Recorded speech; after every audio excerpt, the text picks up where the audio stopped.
दोस्तों, आज की कहानी है माँ आपकी बहू तो बड़ी संस्कारी है। चलो दोस्तों, कहानी को शुरू करते हैं। माँ, मैं कल आ रही हूँ। बच्चों की छुट्टियाँ हो गई हैं, 2 हफ्ते रहूंगी और फिर उसके बाद हमारी शिमला की रिजर्वेशन है। दीपा ने अपनी मम्मी राधा जी से फोन पर बात करते हुए बताया तो राधा जी बोली, अरे बेटा, तू अभी मत आना। कल तो मैं भी तीर्थ यात्रा पर जा रही हूँ। अपनी सत्संग मंडली के साथ 10 दिन लगेंगे। दीपा बोली, तो क्या हुआ? तो राधा जी बोली, तू और बच्चे आ रहे हैं तो कौन तुम्हें बढ़िया बढ़िया खाना बनाकर खिलाएगा और कौन तुम्हें लाड दुलार करेगा और इतना प्यार मेरे बिना तुमको कौन देगा? तो दीपा बोली, माँ आप निश्चित होकर जाइए। भाभी तो घर पर है ना, घर पर बहुत मजा आएगा। राधा जी बोली, वो क्या तेरी सेवा करेगी? उसके बस का तो कुछ नहीं। दीपा बोली, माँ ऐसे मत कहो। भाभी तो दिल की बहुत अच्छी है, भाभी बहुत प्यारी है। बस आपको भरोसा करना होगा। अच्छा माँ, अब रखती हूँ फोन। आप तीर्थ यात्रा पर जाइए, मैं कल आती हूँ।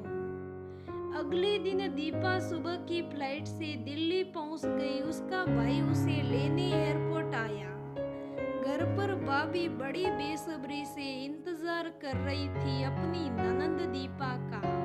दोनों ननंद भाभी बहुत प्यार से गले मिली। दीपा की भाभी सिया ने दीपा और बच्चों की पसंद का नाश्ता तैयार करके रखा था। सिया ने बच्चों के लिए उनकी पसंद की पाव भाजी, चीज टोस्ट, हलवा और दीपा की पसंद के गोभी के पराठे और पुदीना चटनी। दीपा और बच्चे बहुत खुश हुए। दीपा हर काम में भाभी की मदद करती। सिया कहती, दीदी आप आराम कीजिए, कुछ दिन के लिए तो आई हैं आप। दीपा कहती, नहीं सिया, काम सदा मिलकर करने चाहिए। मैं यहाँ आराम करने नहीं, आपसे मिलने आई हूँ।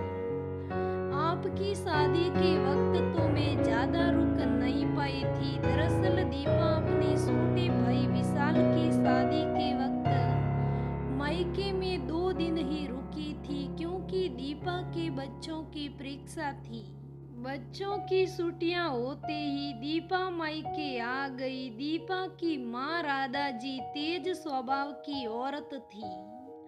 बहू से कम बनाती थी। बात बात पर मिनमेक निकालना और बहू को पूरी तरह से काम करने की छूट नहीं थी, क्योंकि राधा जी चाहती थी कि सब काम उनसे पूछकर ही हो। जबकि उनकी बहू सिया बहुत ही अच्छी और प्यारी थी। सबका मान सम्मान करना और घर के सारे काम भी करती थी। फिर भी राधा जी खुश नहीं होती थी, इसलिए उन्होंने दीपा को आने से मना कर दिया। लेकिन दीपा नहीं मानी और अपने मायके आ गई। सिया ने अपने प्यार और सच्चाई से दीपा का और बच्चों का दिल जीत लिया था। सिया खाना भी बहुत अच्छा बनाती थी। सिया के मना करने के बावजूद भी दीपा उसकी मदद करती। सिया डरी सी रहती और कहती, दीदी आप काम मत करो। दीपा समझ गई थी कि सिया को माँ से डर लगता है। तो दीपा बोली, सिया आराम सबको चाहिए होता है। मैं नहीं चाहती कि हमारे कारण आप थके और आपकी तबीयत खराब हो।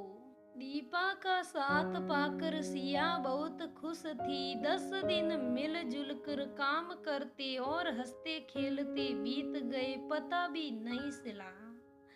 सिया ने बच्चों के लिए बहुत से उपहार और कपड़े खरीदे और दीपा के लिए भी साड़ी खरीदी।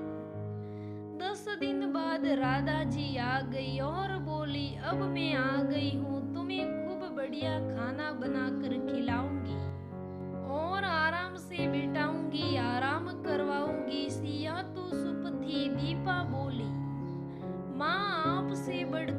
भाभी ने हमारा सत्कार किया, बच्चों को प्यार दिया, मेरे लिए और बच्चों के लिए खूब सारे उपहार खरीदे, हमें बाहर घुमाया। रिश्ते निभाना तो कोई सिया से सीखे, इतनी छोटी उम्र में इतनी समझदारी।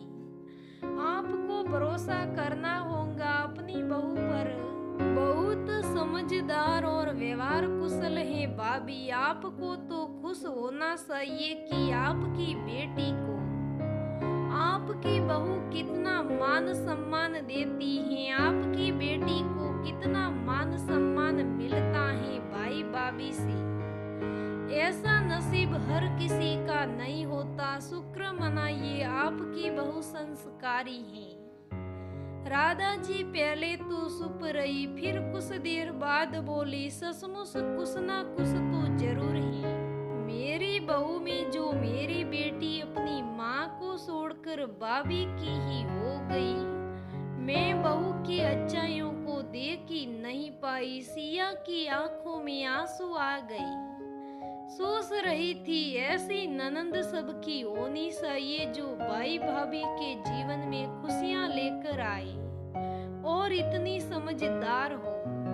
तो दोस्तों, वास्तव में हर ननंद भाभी का रिश्ता बिल्कुल इस कहानी की तरह होना चाहिए, तभी रिश्ते बने रहते हैं। तो दोस्तों, ये आज की कहानी कैसी लगी मुझे कमेंट करके जरूर बताइएगा।